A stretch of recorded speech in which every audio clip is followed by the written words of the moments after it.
everyone! So today it is the 1st of January. No, it's not, it's the 1st of February, which means that today I am doing my January wrap-up. So in January I managed to read 8 books. This is really good for being me. I normally manage maybe 4, 5 at best, but I said that this was going to be the year where I, pick up the pace and let reading, which I love, become a bigger part of my life. Instead of sitting here watching Netflix or sitting here playing video games, playing Torchlight 2 for like 12 hours a day, I will read at least half of that. So I have done that, and it resulted in 8 books. All of them might not be very long, but it's 8 books nonetheless. The shortest one is Fantastic Beasts and Where to Find Them by J.K. Rowling. This is one of the Hogwarts library books, and if you don't know what Hogwarts is, where have you been? Hogwarts is obviously school in Harry Potter, and also this is the only Hogwarts library book I own because they're really expensive over here, and I bought it when I was in England, and I just forgot about it. I forgot I actually had this because I tried reading it on the flight back, but I get really bad motion sickness, so reading on a flight is a big no-no. I'm just happy if I make it through without having, a little incident. So I picked this up because I saw that someone on my Goodreads was reading it, obviously because the film is coming out this year, so I thought I better read this. And I don't want to say disappointed, because this is a school book, only it's a fictional school book. I wanted, as I always do when it comes to Harry Potter, a story, and I thought I was going into this to get a story, but I had completely forgotten that this is actually a school book. So then when I was a few pages in, I was like, okay, I remember now, this is a school book, so I had to change my mindset. I had to put it down for a bit, change my mindset. Okay, it will be like I'm reading a book about facts, which I love facts. So I did that, and I ended up enjoying it a lot more than, thinking I would be reading a story. So I ended up giving this 4 out of 5 stars. I thought what's best about this book was actually nothing about the book itself, as in what it contains, but more of these little scribbles, which is all over here as well. They're all over the book, which is Harry, Ron, Hermione is on this first page writing. They scribble in the book, and I thought that was a really charming feature. I was really happy about that feature, because it really you got in the mindset of them sitting at the desk at school at Hogwarts, and it was really lovely. So the next 2 books are Volume 3 and Volume 4 in The Hitchhiker's Guide to the Galaxy. So that is Life, the Universe and Everything, and So Long and Thanks for All the Fish by Douglas Adams.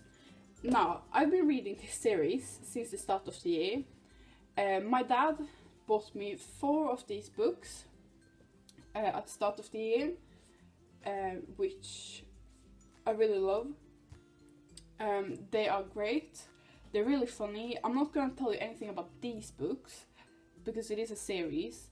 But in the first book, we follow the main character, Arthur Dent. His friend for the prefect is like, the world's gonna blow up, and also I'm an alien. And Arthur Dent is like, wait, what? And all of a sudden, the Earth is blown up to make place for a highway in space. But Ford Prefect and Arthur Dent managed to hitchhike off the planet, and so they survive. And this series is about their stories in space. Basically, I gave both of them 4 stars. I think I gave the first 2 5 stars, And the reason is, I don't know why I didn't give this 5 stars. There was something there that I couldn't put my finger on it that was lacking, but I still loved it probably as much as the other ones. I don't know why, but I still loved it. Then my problem was with this one. This is part 4. It still got 4 stars because I still really loved it, but there's barely any space travel in this one. There's no Ford Prefect until the end, there's no Marvin until the end, there's no space and timey-wimey, you know. And I was disappointed by that. I was really disappointed by that. But, like I always do, I put myself in the book, okay, this is where we are. In the book, this is what is happening. I'm gonna have to adapt to this. So I did. I adapted to what was happening, what the story was all about, and I ended up enjoying it, even though I didn't get as much Ford Prefect and Marvin and space and everything that I wanted. I still ended up enjoying this. And I'm gonna read volume 5 as soon as I find it. I couldn't find it in the bookshop the other day, so I'm gonna have to look for it or just order it online. But I know there is a 6th one. Number 5 is called Mostly Harmless, but that is the last that Douglas Adams actually wrote. Then the 6th one is called like And Another Thing, I think, and I don't think Douglas Adams wrote that one. I think someone wrote that post-mortem, and I'm not sure if I wanna actually read that. I'm not sure, but I want to read the last and final part because this series is so good and I highly recommend this. Then I finally continued on with the Mortal Instruments series with City of Fallen Angels. I haven't read this series in probably 1.5 years, I would say. And I don't know why, it's been laying on my shelf for that long. And I love these books. They're so good, and this is actually probably my favorite one. I don't know why. It might be because I haven't read them in a long time, but I loved it. And I need to continue on. I really want to go out and buy the other 2 books. I'm not sure if my wallet can, you know, take that punch. But I might have to sacrifice it because I need to know what happens. I need to know. And then I really want to read the Infernal Devices series before Lady Midnight comes out. I'm so excited to finally be back on track with this one because the world is amazing. Cassandra Clare writes beautifully. Just everything about this I love, just like everybody else. Everyone loves it. I am, however, very skeptical about the TV show because I haven't watched it yet. I want to read all the books first. But it's produced by ABC, I think, or whatever they're called. It's something in America, and they don't tend to do TV shows very well. I don't like them, so we'll see if I like it or not. But the books are golden. The next 4 books I mentioned in my haul, in my collective haul, and the first of those are Hollow City, the second novel of Miss Peregrine's Home of Peculiar Children. And I want to finish this series before the film comes out this year, yet again. Because, you know, I think watching the film most of the time ruins it, you know. Most people think that. So I have the 3rd one and I will read that. And this one has been my favourite so far. I think, like I've said before, I should probably reread the 1st one because I don't think I gave it enough credit back then. I was very skeptical. And I think I only gave it like a 3-star, and that's really bad for me. So I should probably reread it, but I love this one. I can't always tell you anything about it because it is the sequel. You know, this main character, Jacob, goes to this island that his grandpa talked about, where he spent his childhood with his peculiar children, and you know, he finds them and adventure and stuff. And if you haven't read them, you should probably read them by now. It is me being a bit slow with this series, but I will finish it. Next book is A Man Called Ovi by Fredrik Backman. I love this. This was really good. I did cry a little bit, just a little bit, just a little bit. Don't judge me. But it's about this 59-year-old man called Ovi. He loses his wife. You know, a quote from the book said, "There was nothing before her and there is nothing after her." Basically, there's nothing before his wife and there is nothing after his wife. And he wants to kill himself. You can see on the cover he's got a little hose there, or tube thing, which is connected to his car. He's gonna gas himself to death. But he fails every single time where he tries to kill himself. Everything, just life in general, keeps coming in his way. And I think it's a really beautiful story. It's really funny. It has a lot of humour in it, but it also has a deeper meaning. You will laugh, but you will probably also cry. Unless you never cry, then you'll probably not cry. Heartless bastard. No, it's joking. But it can be, I would say, it could be a bit difficult to read from an outside perspective.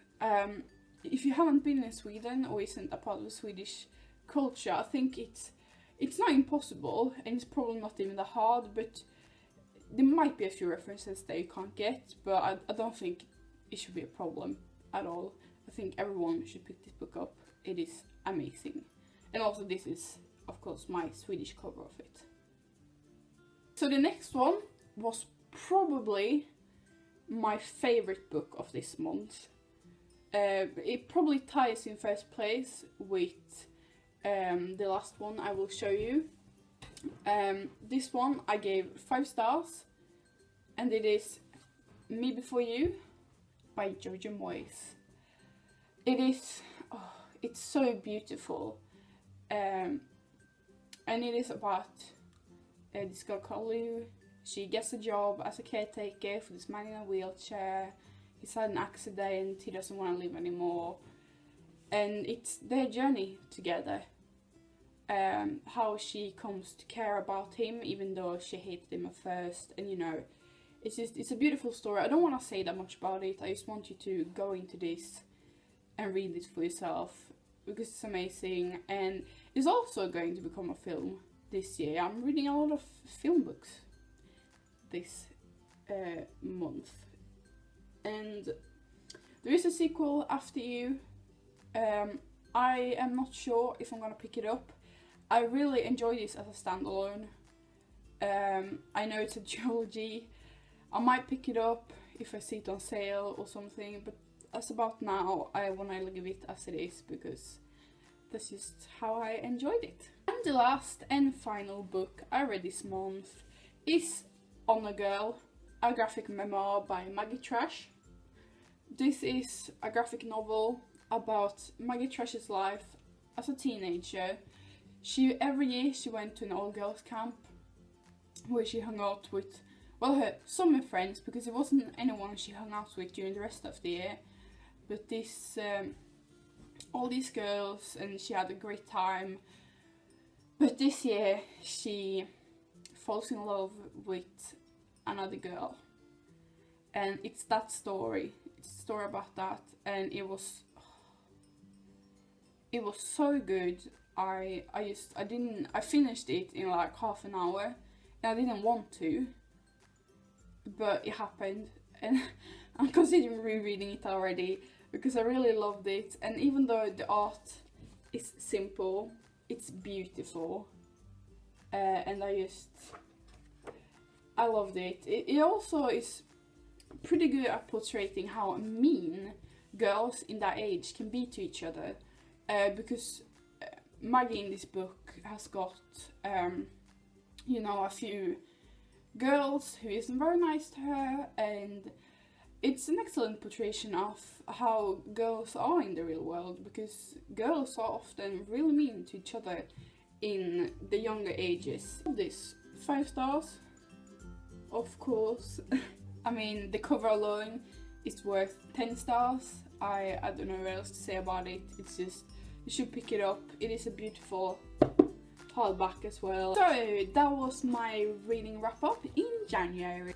Please leave a comment down below what your favourite book of the month was.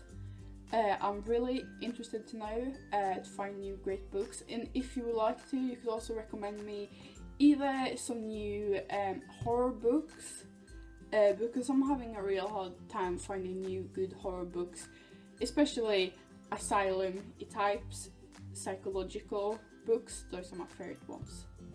I hope to see you in the next video, and I hope you are having a very lovely day. Bye!